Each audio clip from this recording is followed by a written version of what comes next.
sauf que finalement, car on peut le désigner au cours du procès et on le brûle. Je dirais que dans la possession, justement, ce qui différencie d'abord la possédée et la sorcellerie, c'est que le personnage principal, ce n'est pas le sorcier, c'est la victime de son choix.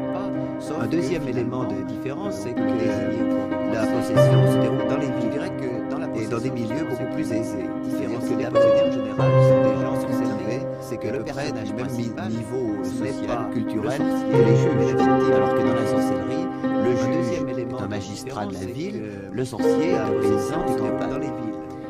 Et dans des milieux un troisième élément de distinction, c'est la rareté.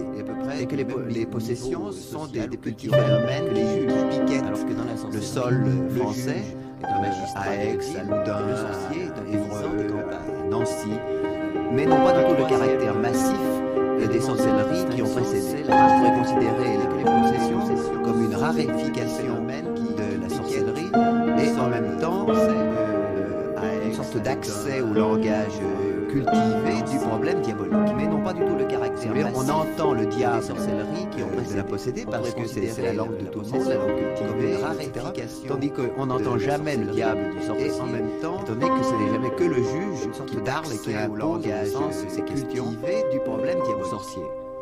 Si vous voulez, on entend le diable. Le problème